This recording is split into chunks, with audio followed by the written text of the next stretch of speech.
নির্যাতন করা হয়েছিল, আজকে সেই পুলিশ আছে, সেই পুলিশ তাদের আজকে পিটতে পিটতে পাছার লুঙ্গি পর্যন্ত খুলে দিয়েছে। সুবহানাল্লাহ বললেন না? কাজী ইসলামের বিরোধিতা যারা করবে যুগে যুগে তাদের এই পরিণাম হবে। এই জন্য ইসলামের বিরুদ্ধে যারা যাবে তাদের এর চাইতে বেশি হবে। আমরা ভূমিকা কম, কারণ সময় কম। আমরা এই মাঠে ফাঁকা মাঠে শয়তান থাকে, এই জন্য আমরা একটু শয়তান তাকবীর দিয়ে শয়তানগুলো তাড়িয়ে দিব। যে তাকবীর দিয়েছিলেন শাহজালাল, শাহ ফরান, শাহ তুরকান, যাদের তাকবীরের আওয়াজে বাতিলগুলো পালাতে বাধ্য হয়েছিল, কি বলেন মুসলমান, ঠিক কিনা? এই জন্য আমরা সবাই একটু জোরে সোরে তাকবীর দিব। লিল্লাহে তাকবীর, নারায়ে তাকবীর, আল কোরআনের আলো, সংসদে জ্বলো, আল হাদিসের আলো,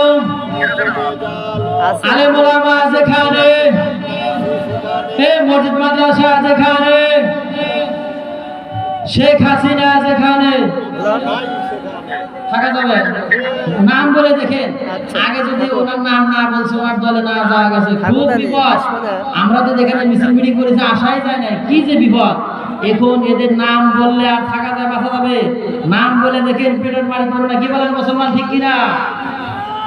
মুসলমান ভাইরা আমার, আল্লাহ রাব্বুল আলামিন কোরআনে হাকিমের ভিতরে সূরা ইমরান প্রথমেই জানিয়ে দিলেন, ইন্নাদ দীনা ইনদাল্লাহিল ইসলাম, ইসলাম হলো আমার কাছে সবচেয়ে মনোনীত ধর্ম। কমপ্লিট কোড অফ লাইফ, ইসলাম হলো পূর্ণাঙ্গ জীবন ব্যবস্থা। আল্লাহ রাব্বুল আলামিন পৃথিবীর ভিতরে অনেকগুলো জাতি সৃষ্টি করেছেন, অনেকগুলো ধর্মের কথা আমরা শুনতে পাই, কিন্তু আল্লাহ তাআলার কাছে সবচেয়ে গ্রহণযোগ্য ধর্ম হলো ইসলাম। জোরে জোরে বলেন সুবহানাল্লাহ। দুই নাম্বার হলো আল্লাহ তাআলা মুসলমান হিসেবে মুসলমানের ঘরে আমাদের জন্ম দিয়েছেন, আমাদের উপর আসমানী গ্রন্থ কোরআনুল কারীম নাযিল করেছে। বান্দা যখন কোরআনুল কারীম গুলো পড়বে, দুনিয়ার জীবনে, পারিবারিক জীবনে, সামাজিক জীবনে, এমনকি রাষ্ট্রীয় জীবনে কোরআন অনুযায়ী জীবনটা পরিচালনা করবে, তার জীবনে দুনিয়াতে সফল। কবরে যাওয়ার পরে তার কবরটা আল্লাহ তাআলা জান্নাতের বাগান বানিয়ে দিবেন। জোরে জোরে বলেন সুবহানাল্লাহ। আজকে দেখেন, সেই সিলেট থেকে আমার ভাই, বিশিষ্ট ইসলামী চিন্তাবিদ, সারা বাংলাদেশের জনপ্রিয় আলোচক মাওলানা হাসিবুর রহমান সাহেব আজকে আলোচনা করবেন। আমরা দোয়া করি আল্লাহ রাব্বুল আলামিন আজকের মাহফিলের প্রধান বক্তা মাওলানা হাসিবুর রহমান ভাইকে আমাদের মাঝে এসে কোরআন ও হাদিসের মূল্যবান কথাগুলো আমাদের শোনার তৌফিক দান করুন। সকলে আল্লাহুম্মা আমিন। আমরা বিগত সময় এরকম বড় আয়োজন আমরা করতে পারি নাই। আল্লাহ শুকরিয়া যে আল্লাহ তাআলা আমাদেরকে শীতের শুরুতে, কি বলেন, শীত সেরকম পড়ে নাই। তো যাই হোক, আমি গত দিনে মাহফিল ছিলাম কুড়িগ্রামের একবার রৌমারি এবং জামালপুর, ওখানে শীত পড়ছে আর কি। তো ওখানে দেখলাম এক মন্ত্রী বলেই ফেলেছিল, আপনাদের সাবেক মন্ত্রী জাকির হোসেন, যে আল্লাহ বঙ্গবন্ধুকে তুমি জাহান্নামের ভালো জায়গায় দিও। বলেন তো, জাহান্নামের ভিতরে কি ভালো জায়গা আছে? আছে আছে বলেন তো। আজকে তারা জাহান্নামের একবার নিচে চলে গেছে, কি বলেন? এই জন্য আমরা জাতির পিতা তাকে বলবো যে আমাদের অরিজিনাল জাতির পিতা, কি বলেন? মিল্লাত আবিকুম ইব্রাহিম। ইব্রাহিম হলো মুসলমানদের জাতির পিতা। এই জন্য শেখ মুজিব ঘোড়ার ডিম, জাতির পিতা ইব্রাহিম, কি বলেন মুসলমান, ঠিক কিনা? ভাইরা আমার, আল্লাহ তাআলা সূরা ইমরানের 85 নম্বর আয়াতে কোট করে জানিয়ে দিলেন, ওয়া মান ইয়াবতাগি গায়রাল ইসলামি দীনান ফালা ইউকবালা মিনহু ওয়া হুয়া ফিল আখিরাতি মিনাল খাসিরিন। জোরে জোরে বলেন আল্লাহু আকবার।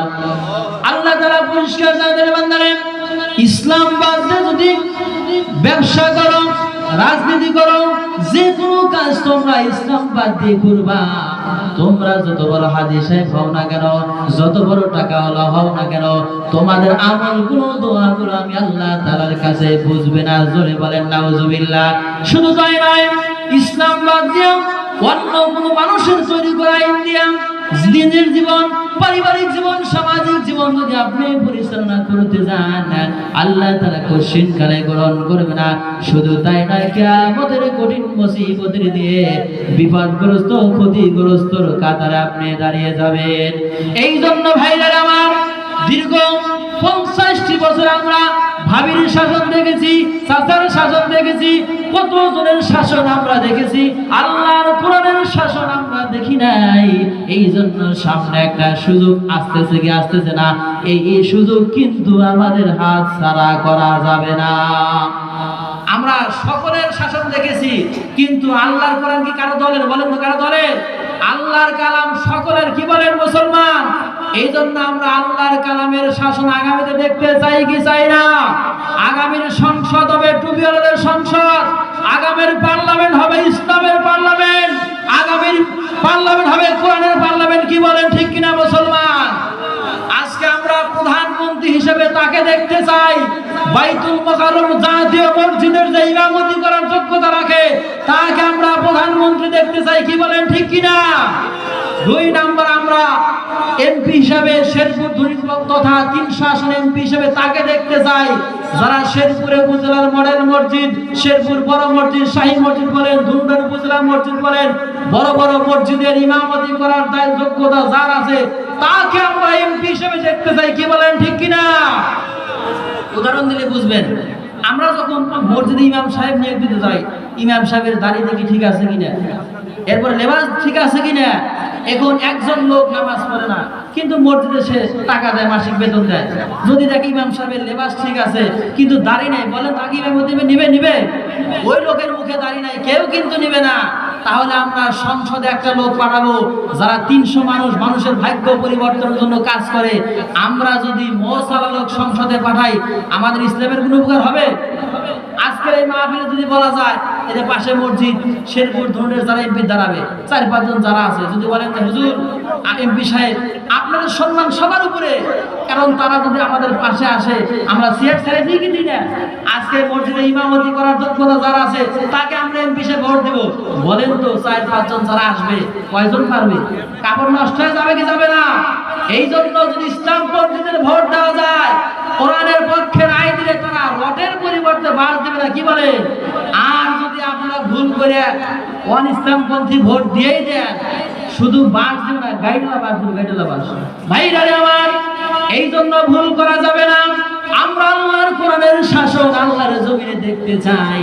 আল্লাহর শাসন যখন কায়েম হয়ে যাবে, ভেদাভেদগুলো দূর হয়ে যাবে।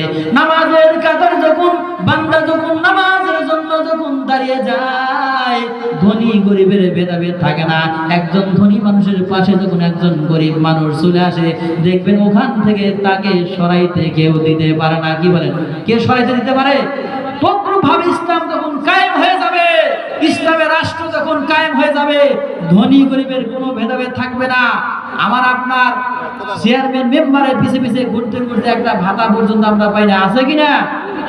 অথচ ইসলাম কায়েম হয়ে গেলে ইসলামের রাষ্ট্রের দায়িত্ব, আপনি উপযুক্ত হলে আপনার বাড়িতে সব রিলিফের কাজগুলো, এগুলো মানসম্মত আপনার বাড়িতে পৌঁছে দেওয়া হবে।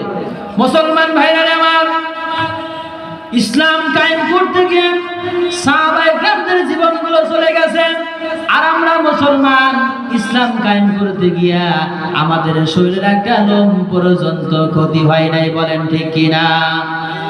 একটা 10 তলা বিল্ডিং বানাবেন আপনি, 3 প্রকার ইটা লাগে। বাবাজি কয় প্রকার? একটা ইটা লাগে খোয়া ইটা, 2 নাম্বার আদলা, 3 নাম্বার আমান ইটা লাগে।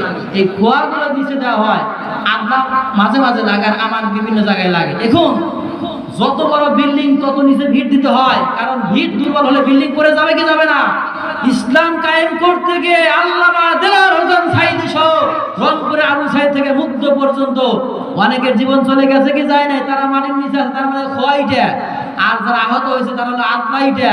আর যারা আমরা বেঁচে আছি আমরা হলো আমান। আমাদের উপর দায়িত্ব আগামী ইসলামের পক্ষে আমাদের কাজ করা। কি বলেন মুসলমান? চান কি চান না আপনারা?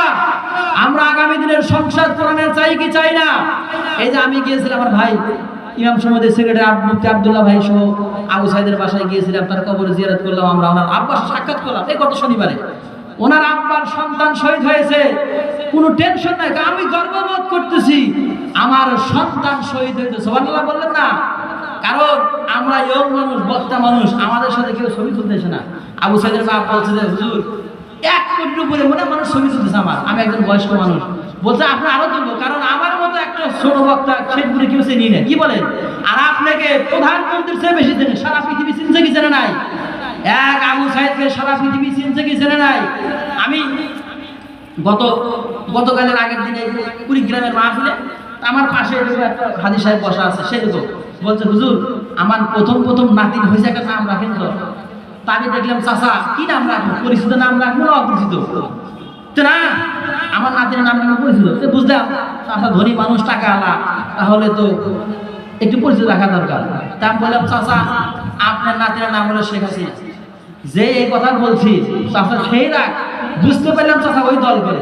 এখন মনে হয় আমার মায়ের বলে, আমি তো বলেও বিপদে পড়ে গেলাম, হায় রে কি বিপদে পড়ে গেলাম, ভাই যেতে পারি কি না পারি। এরপরে যাই হোক কোন রকম করে পয়সা বুঝে যাইলাম। এরপরে অন্য এক জায়গায় বলতে হুজুর আমার প্রথম একটা ছেলে হয়েছে, একটা নাম রাখেন তো। তা আমি বললাম যে একবার নাম বলে যে বিপদে পড়ছিলাম, কি বলেন? এইবার হলো আপনার ছেলের নাম হলো আবু সাইদ। হুজুর এইবার ঠিক আছে, কি বলেন?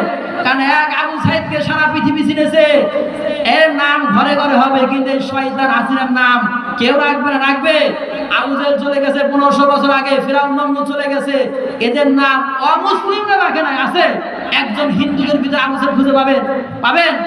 মুসলমান ভাইরা আমার, ইসলাম কবুল করতে গিয়ে বুখারীর বর্ণনায় পাওয়া যায় আব্দুল উজ্জাম ইসলাম কবুল করতে গিয়ে বাড়ি গাড়ি জায়গা জমি সব কিছু হারাইলেন, এরপর ইসলাম থেকে উনি দূরে চলে যায় নাই। বলেন সুবহানাল্লাহ।